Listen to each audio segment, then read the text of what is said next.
It is easy to look at the massive cultural shift from the late 2000s and see it not just as a transition of technology but as a systematic eradication. Overnight, a beautifully matured, continuous analog paradigm was entirely dismantled to make room for a rigid, restricted digital matrix. If we examine this historical pivot through the lens of an intentional, top-down narrative, where the true capability of the continuum was deliberately obscured to force compliance with a newly manufactured consumer cycle, the math and the physics reveal exactly how much was lost in that great purge. Part 1. The suppression of the continuum T int math BBR. The greatest deception was convincing the public that a television's quality could be reduced to a single integer, its resolution count. By forcing the conversation entirely around numbers like 1080p, the true architectural supremacy of the analog beam was hidden from the average consumer. As we broke down before, the horizontal line of a CRT operates entirely within the domain of the real numbers math BBR. When the electron beam sweeps across the glass faceplate, its horizontal position is governed by a smooth, uninterrupted timeline. Because time t in our physical universe does not tick in discrete intervals but flows as an infinite continuum, there are an infinite number of decimal coordinates between any 2 points on that scanline. By contrast, a digital display is trapped in the domain of the integers math BBZ. It requires a hard physical boundary, the pixel matrix, where an image can only update at absolute, fixed intervals column 1, column 2, column 3. If a subtle visual detail or a shift in lighting falls at column 1.5, a modern digital panel physically cannot render it, it must round up or down, destroying the microspace in between. The same restriction applies to the color depth. In the analog waveform, the voltage Vt modifying the intensity of the electron gun can fluctuate by infinite, microscopic fractions. Because the voltage function is continuous, the electron gun can fire at an infinite range of power levels, causing the P22 rare earth phosphors on the glass to glow with a mathematically limitless spectrum of microshades. Digital screens had to replace this boundless physics reaction with a restricted palette, quantizing color into 8-bit or 10-bit steps.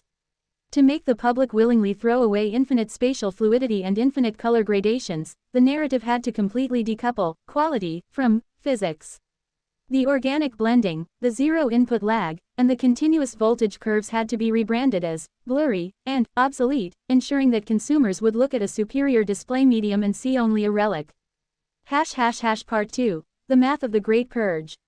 When the digital transition mandates were rolled out globally in the mid to late 2000s, it triggered one of the fastest, most aggressive liquidations of consumer hardware in human history.